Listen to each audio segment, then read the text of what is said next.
तो दोस्तों, एक पेंशनर के लिए सबसे अच्छा इन्वेस्टमेंट क्या है? सबसे पहला तो ये कि उसके पैसे सेफ रहे, और दूसरा कि उसकी मंथली इनकम स्ट्रॉन्ग रहे, यानी कि बनी रहे। तो आज एक ऐसा ही इन्वेस्टमेंट बताने जा रहा हूं जिसमें आपके पैसे सेफ भी रहेंगे, आपकी मंथली इनकम स्ट्रॉन्ग बनाने में मदद भी देंगे, और हम सभी पेंशनर भाइयों की फेवरेट स्कीम भी है। इस स्कीम के बारे में पूरी जानकारी देंगे और इसके कुछ ऐसे फीचर्स बताएंगे जो कि शायद आपको नहीं पता होंगे, और वीडियो के अंत में एक ऐसा सीक्रेट बताऊंगा कि अगर आप इस स्कीम में इन्वेस्ट करते हैं तो उसी दिन आपको तुरंत ही फायदा मिल जाएगा।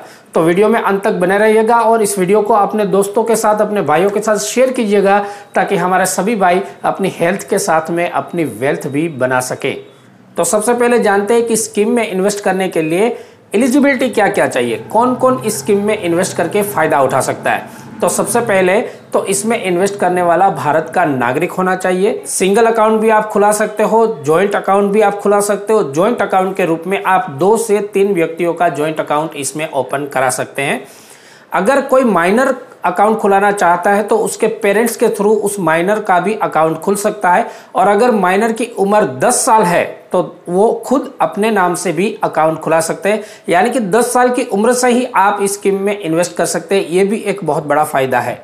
इस अकाउंट को खुलाने के लिए आप चेक से भी पैसे इन्वेस्ट कर सकते हैं और कैश में भी पैसे इन्वेस्ट कर सकते हैं, दोनों फैसिलिटी इसमें अवेलेबल है।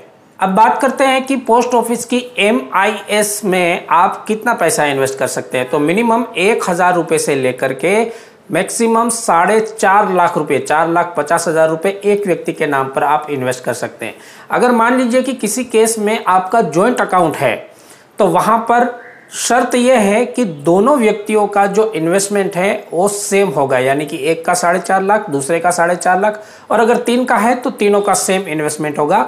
इस शर्त के मुताबिक आप 2 से 3 व्यक्तियों का भी जॉइंट अकाउंट इसमें ओपन करा सकते हैं और उसका पूरा फायदा ले सकते हैं। कहते हैं कि पोस्ट ऑफिस की MIS में इन्वेस्ट करने से आपको कितना ब्याज दर मिलेगा। देखिए, अभी जो करंट ब्याज दर चल रहा है वो चल रहा है 6.6%, 6.6% इसमें ब्याज दर चल रहा है। लेकिन सेंट्रल गवर्नमेंट के द्वारा हर 3 महीने में इस ब्याज दर को इन्वेस्टिगेट किया जाता है, दोबारा से इसके ऊपर संशोधन किया जाता है और उसमें बदलाव आ सकता है। और इस स्कीम में इन्वेस्ट करने का सबसे बड़ा फायदा यह है कि आप जब इन्वेस्ट करते हो तो आपका एक एग्रीमेंट हो जाता है।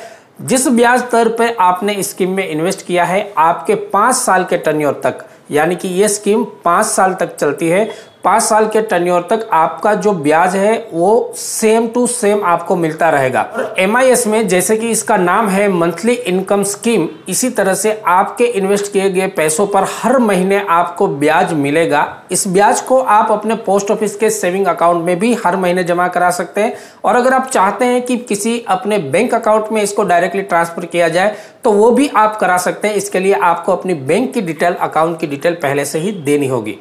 करंट जो ब्याज दर चल रहा है इसका 6.6%। इसके अनुसार अगर आप अभी 4.5 लाख रुपए इन्वेस्ट करते हैं तो आपको हर महीने 2,475 रुपए मिलेंगे।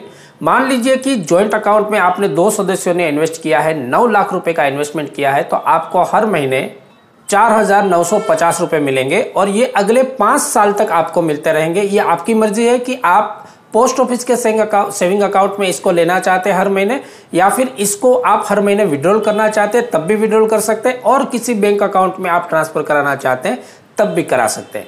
ये तो इसके फायदे की बात हो गई। अब कुछ आपको ऐसी बात बताते हैं जो कि बहुत कम लोगों को पता होती है।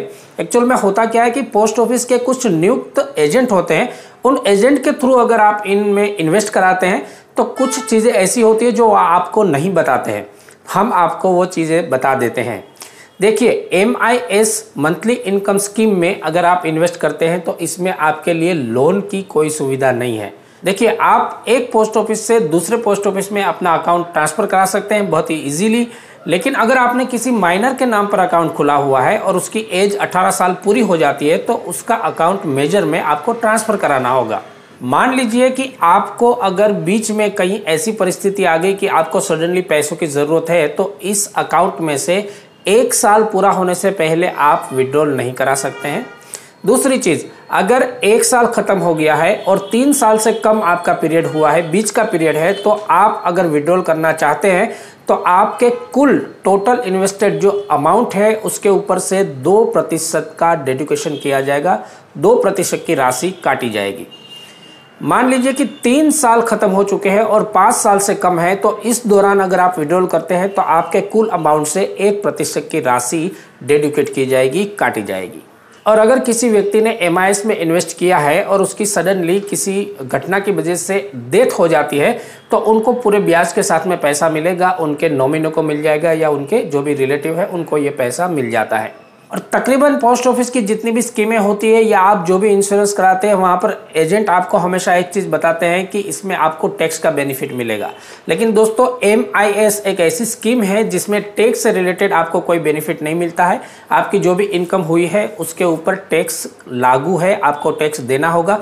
हालांकि ऐसा कोई केस हमको फिजिकली सामने नहीं आया है जिन्होंने MIS की इनकम के ऊपर टैक्स दिया हो। तो ये सारे फीचर्स थे MIS यानी कि मंथली इनकम स्कीम के बारे में जो पोस्ट ऑफिस में चलती है और हम सभी पेंशनर भाइयों की बहुत ज़्यादा फेवरेट है। लेकिन एक ऐसा सीक्रेट मैंने आपको बताने का वादा किया था जो कि आपको इन्वेस्टमेंट के दिन ही फायदा देगा।